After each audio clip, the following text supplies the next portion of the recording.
بسم اللہ الرحمن الرحیم۔ شروع اللہ کے نام سے جو بڑا مہربان نہایت رحم والا ہے۔ السلام علیکم پیارے دوستوں، اس سٹوری چینل کی دنیا میں آنے کا شکریہ۔ نمسکار دوستوں، سواگت ہے آپ کا روشن قصے میں۔ آج کی ویڈیو میں ہم بات کریں گے قرآن کا پہلا نازل ہونا۔ اگر آپ کو ایسی روچک اور مزیدار جانکاریاں چاہیے تو اس ویڈیو کو انت تک ضرور ایسی قوم جس پر اللہ تعالیٰ نے دردناک عذاب نازل فرمایا اور اس قوم کے تمام لوگوں کو بندر بنا دیا۔ اس قوم کے لوگ کون سا ایسا گناہ کرتے تھے جس کی وجہ سے اللہ تعالیٰ نے ان پر دردناک عذاب نازل فرمایا۔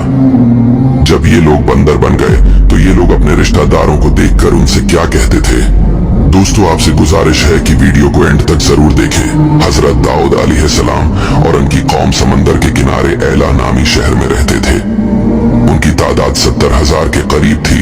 یہ قوم بڑی ہی خوشحال تھی۔ اس قوم کو اللہ تعالیٰ نے بے شمار نعمتوں سے نوازا تھا۔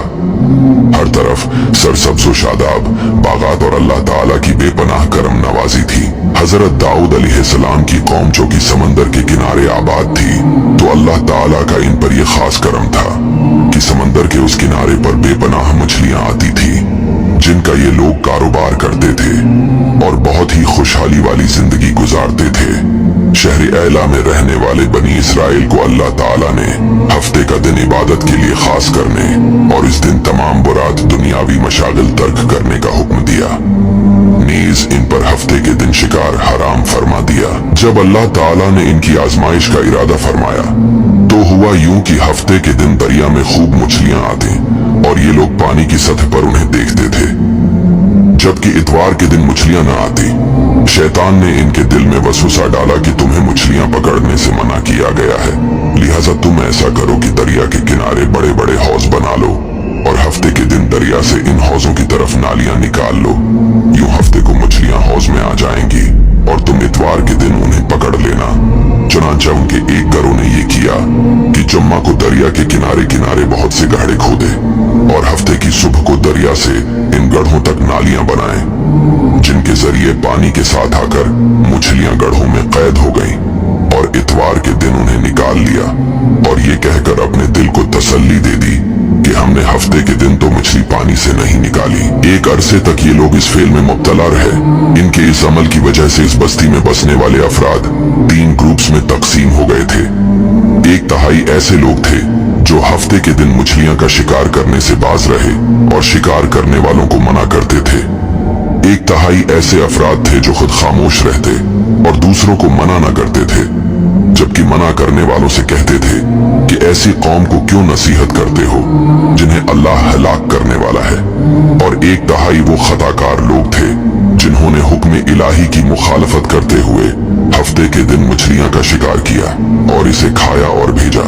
مچھلی کا شکار کرنے والے لوگ اس معصیت سے باز نہ آئے تو منع کرنے والے گروپ نے ان سے کہا ہم میل جول نہ رکھیں گے۔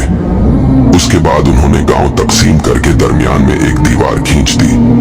منع کرنے والوں کا ایک دروازہ الگ تھا جس سے آتے جاتے تھے اور خطا کاروں کا دروازہ الگ تھا۔ حضرت داؤد علیہ السلام نے ان خطا کاروں پر لعنت کی تو ایک روز منع کرنے والوں نے دیکھا کہ خطا کاروں میں سے کوئی باہر نہیں نکلا، تو انہوں نے خیال کیا کہ شاید آج شراب کے نشے میں مدہوش ہو گئے ہوں گے۔ چنانچہ انہیں دیکھنے کے لیے دیوار پر چڑھے تو دیکھا کہ وہ بندروں کی صورتوں میں مسخ ہو گئے تھے۔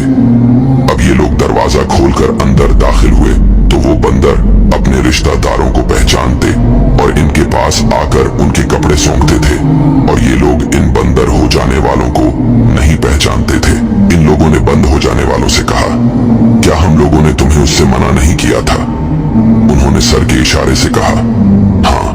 اس کے 3 دن بعد وہ سب ہلاک ہو گئے اور منع کرنے والے سلامت رہے۔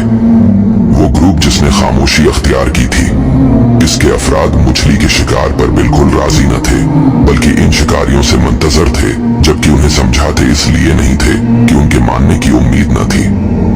اس سے بظاہر یہی سمجھ آتا ہے کہ یہ لوگ بھی نجات پا گئے تھے، کیونکہ جب کسی کے ماننے کی امید نہ ہو تو امر بالمعروف کرنا فرض نہیں رہتا۔ یہاں ایک بات قابل توجہ ہے،